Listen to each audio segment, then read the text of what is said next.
Hello people, welcome to this channel. இந்த first வீடியோலாம் நம்ம எதை பற்றி பார்க்க போகிறோம்னா, என்னோட Meghalaya first trip solo trip நான் எப்படி போனேன் அப்படிங்கிறத பற்றி தான் நான் இந்த வீடியோவில் ஷேர் பண்ண போகிறேன்.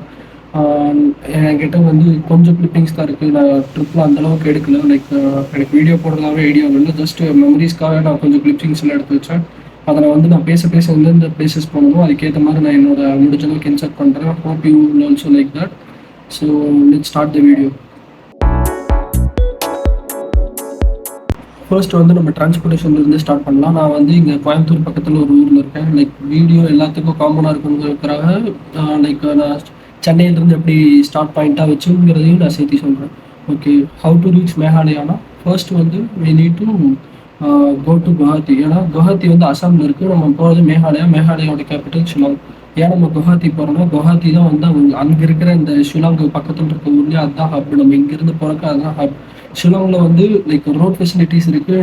நோ ட்ரெயின்ஸ் எல்லாம் டைரெக்டாக எதுவும் கிடையாது. அதுவும் ஏர்போர்ட் இருக்குது. பட் ஆனால் ரொம்ப கனெக்டிவிட்டியாக இருக்கிற ஏர்போர்ட் அது கிடையாதுங்கிற மாதிரி நான் கேள்விப்பட்டேன். மோஸ்ட்டாக எல்லாரும் என்ன பண்ணுவாங்கன்னா குவஹாத்தியிலிருந்து அங்கேருந்து மேகாலயா ட்ராவல் பண்ணுற மாதிரி தான் எல்லாருமே நான் போன வரைக்கும் இல்லை நான் ட்ராவல் பண்ணும்போது ட்ராவலர் எல்லாருமே இதுதான் சொன்னாங்க என்கிட்ட. பட்ஜெட்டாக நான் எப்படி போனேன்னா நான் போத்து ஆன்வர்டு ஜேர்னி அண்ட் ரிட்டர்ன் ஜேர்னி எல்லாமே ட்ரெயினில் தான் முடித்தேன். ட்ரெயினோட காஸ்ட் பார்த்தீங்கன்னா உங்களுக்கு ஸ்லீப்பர் 900 1000 அந்த ரேஞ்ச் வரும். தேர்டு ஏசி 2500 அந்த மாதிரி வரும். நான் எனக்கு ட்ரெயினில் ரொம்ப ட்ராவல் பண்ணுறது பிடிக்குங்கிறதுனால இந்தியாஸ் லாங்கஸ்ட் ரூட் ட்ரெயின் உங்களுக்கு எல்லாத்துக்குமே தெரியும் நினைக்கிறேன். விவேக் எக்ஸ்பிரஸ் ஸ்டார்ட் ஃப்ரம் கன்னியாகுமரியிலேருந்து டிப்ருகர் வரைக்கும் போகும். அசாமில் இருக்க டிப்ருகர் வரைக்கும் அது ஒரு 3 days 70 hours ட்ரெயின். பட் ஆனால் நான் கோயம்புத்தூர்லேருந்து குவஹாத்தி வரைக்கும் அந்த ட்ரெயினில் ட்ராவல் பண்ணேன். 52 hours ட்ராவல் ஜேர்னின்னு நினைக்கிறேன். நான் ஆக்சுவலாக ஸ்லீப்பர் தான் போடலான்னு இருந்தேன். பட் ஸ்லீப்பர் சில வீடியோஸ் அந்த ட்ரெயினோட வீடியோஸ் அதெல்லாம் பார்க்கும்போது ஸ்லீப்பர் கொஞ்சம் அன்கம்ஃபர்டபுளாக இருக்கும் அப்படிங்கிறத மாதிரி எனக்கு தோணுதுனால நான் தேர்ட் ஏசி போகலாம் அப்படின்னு சொல்கிறேன். And this is my first third AC train experience also. So நான் என்னென்னா கோயம்புத்தூர்லேருந்து குவஹாத்திக்கு ட்ரெயின் டிக்கெட் புக் பண்ணேன். எப்படின்னா முன்னாடி ரிசர்வாக புக் பண்ணேன். ரிசர்வேஷன் இப்போ புதுசாக ஒரு பாலிசி மாற்றிட்டாங்க. பிஃபோர் 120 days பிஃபோர் நம்ம ரிசர்வ் பண்ணிக்கலாம். இப்போ 60 days பிஃபோர் தான் நம்ம ரிசர்வ் பண்ண முடியும். அப்போனா எக்ஸாம்பிள் நான் போனது டிசம்பர் டைம். நான் ப்ரீவியஸ் இதில் ரிசர்வேஷன் இருக்கும்போது என்ன ஆச்சுன்னா 120 daysனா ஆகஸ்ட்டில் புக் பண்ணேன். இப்போ டிசம்பர்னா அக்டோபரில் புக் பண்ணணும். 2 months ப்ரியர் டு தட் அதுக்கு ஏற்ற மாதிரி புக் பண்ணணும். சென்னையிலேருந்து போனாலுமே இதே ரேட்டு தான் வருது. நான் அதையும் கிராஸ் செக் பண்ணி பார்த்தேன். ஸோ எனக்கு கோயம்புத்தூர் கம்ஃபர்டபுள்ங்கிறதுனால அங்கேருந்து நான் ட்ராவல் பண்ணிட்டேன். ஸோ சப்போஸ் உங்களுக்கு ட்ரெயின் கம்ஃபர்டபுளாக இல்லை, எனக்கு 48 to 52 hours என்னால் ஸ்ட்ரைட்டாக ட்ரெயினில் ட்ராவல் பண்ண முடியாது, எனக்கு அவ்வளோ நேரம் ட்ரெயின் ஜேர்னி பிடிக்காதுன்னா சென்னையிலேருந்து நீங்கள் டேரெக்டாக ஃப்ளைட் இருக்குது குவஹாத்திக்கு 4 hours என்னமோ ஆகும். அதோட ஃபேர் 6000 7000 அந்த ரேஞ்சுக்குள்ளே வருது. இப்போ ஒன்ஸ் குவஹாத்தி ரீச் பண்ணிட்டோம்னா அங்கேருந்து எப்படி ஷிலாங் போகிறதுனா we can use bus transportation. Public bus டிரான்ஸ்போர்ட்டும் இருக்குது, இல்லைனா ஷேர் டாக்ஸிஸ் இருக்குது. நம்ம ஷேர் டாக்ஸிஸ் வச்சும் அங்கே போகலாம். பட் நான் என்ன பிளான் பண்ணேன்னா இங்கிருந்து அங்கே போயிட்டு நிறைய இடம் சுற்றுறக்க பைக் டிரான்ஸ்போர்ட்டேஷன் வேணுங்கிறதுக்காக நான் குவஹாத்திலேயே புக் பண்ணிட்டேன். ரயில்வே ஸ்டேஷனுக்கு பக்கத்தில் என்னென்ன பைக் ரெண்டல்ஸ் இருக்கோ அவங்க கிட்ட ப்ரைஸ் எல்லாம் வாங்கி செக் பண்ணிட்டு எது வாக்கபிள் டிஸ்டன்ஸில் இருக்கோ அதை நான் ட்ரை பண்ணலாம்னு ஒரு ரைட் ஹார்ட் குவஹாத்தின்னு ஒன்று சூஸ் பண்ணேன். பட் அன்ஃபார்ச்சுனேட்லி நான் அவங்ககிட்ட அட்வான்ஸ் பே பண்ணிட்டு நான் அவங்ககிட்ட என்னால் பைக் எடுக்க முடியல. பிகாஸ் என் ட்ரெயின் ஒரு 18 hours டிலே ஆயிடுச்சு. நான் ஆல்ரெடி என்ன பண்ணேன்னா ஒரு 1 day நான் ரிசர்வ் டே மாதிரி வச்சுட்டேன். ஏதாவது இஷ்யூ ஆச்சு, இந்த ட்ரெயின் டிலே அந்த மாதிரி ஏதாவது ஆச்சுன்னா என்ன பண்ணுறது அப்படிங்கிறதுக்காக நான் ஒரு டே ரிசர்வ் வச்சுட்டேன். அந்த பிளான் மட்டும் என்னோட சொதப்பிடுச்சு. மற்றபடி மற்ற ரிமைனிங் டேஸ்க்கான பிளான் எக்ஸிக்யூட் பண்ணிட்டேன்.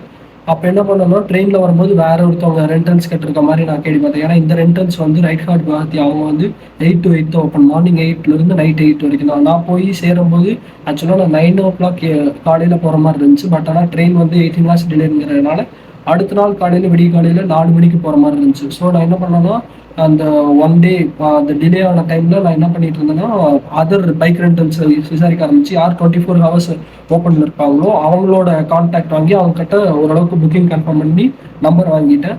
ஸோ அப்போ அப்படி கிடைச்ச பைக் ரெண்டல்ஸ் தான் ரைட் அண்ட் ரெண்ட். அவங்க கிட்ட நான் டிவிஎஸ் ரெண்டாருக்கு வாங்கியிருந்தேன்.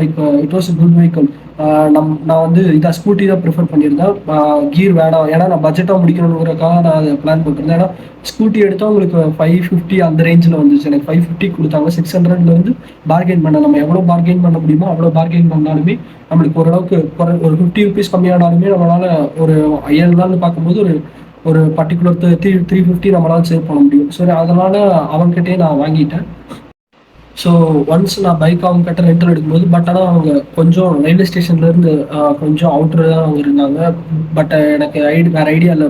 ஆல்ரெடி ஒன் டே கேன்சல் ஆகிற மாதிரி இருந்துச்சு. நான் ரிட்டர்ன் டிக்கெட்டும் நான் என்னோடது போட்டிருந்தேன். சரி அதனால் முடிக்கணுங்கிறதுக்காக நான் ஒரு ஊபர் எடுத்துகிட்டு அவங்களோட லொக்கேஷன் போயிட்டு பைக் எடுத்துகிட்டு நான் ஷிலாங் கிளம்ப ஸ்டார்ட் பண்ணிட்டேன்.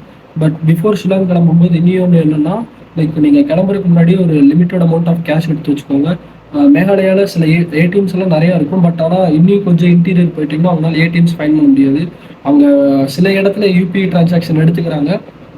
நான் போன time December 2024 end, like Christmas holidays அப்போ போகும்போது நிறைய பேர் சில இடத்துல நான் கேஷ் யூஸ் பண்ணுறது கஷ்டமாக இருந்துச்சு. லைக் யூபிஐ டிரான்சாக்ஷன் பண்ணுற கஷ்டமாக இருந்ததுனால நான் மற்றவங்களுக்கு என்ன ப்ரிஃபர் பண்ணுவேன்னா, நீங்கள் ஷிலாங்லேருந்து கிளம்பும்போதோ இல்லை ஊர்லேருந்து கிளம்பும்போதோ ஒரு லிமிட்டட் அமௌண்ட் ஆஃப் கேஷ் எடுத்துக்கிட்டிங்கன்னா உங்களுக்கு யூஸ்ஃபுல்லாக இருக்கும். ஸோ ஒன்ஸ் நான் பைக் ரெண்டல் அவங்க கிட்டேருந்து எடுத்துகிட்டு நான் வந்து ஷிலாங்க்கு கிளம்ப ட்ரை பண்ணிட்டேன். லைக் குவஹாத்தியிலிருந்து ஷிலாங் வந்து 3 hours.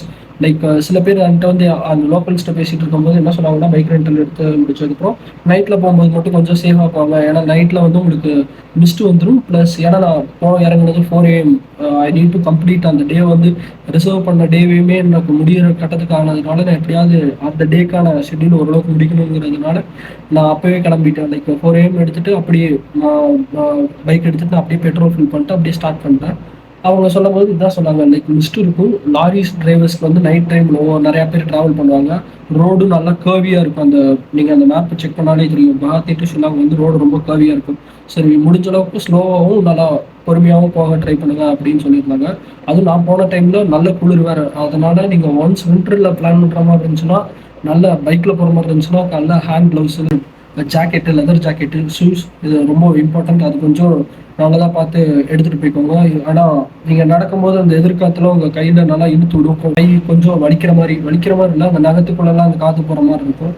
ஒரு மாதிரி டிஃபிகல்ட்டாக இருக்கும். ரொம்ப நேரம் நம்மளால் ஓட்ட முடியாத மாதிரி இருக்கும். அப்படி ஸ்டார்ட் பண்ணிட்டு இருக்கும்போது போகிற வழியில் நம்மளுக்கு உமியம் லேக்குன்னு ஒரு டூரிஸ்ட் அட்ராக்ஷன் இருந்துச்சு. நான் ஒரு 4-5:30 அந்த மாதிரி கிளம்பும்போது நான் 7 o'clockலாம் அந்த உமியம் லேக் போயிட்டேன். உமியம் லேக் போயிட்டு சும்மா அங்கே நின்றுட்டு ஃபோட்டோ எடுத்துகிட்டு யாருமே இல்லை.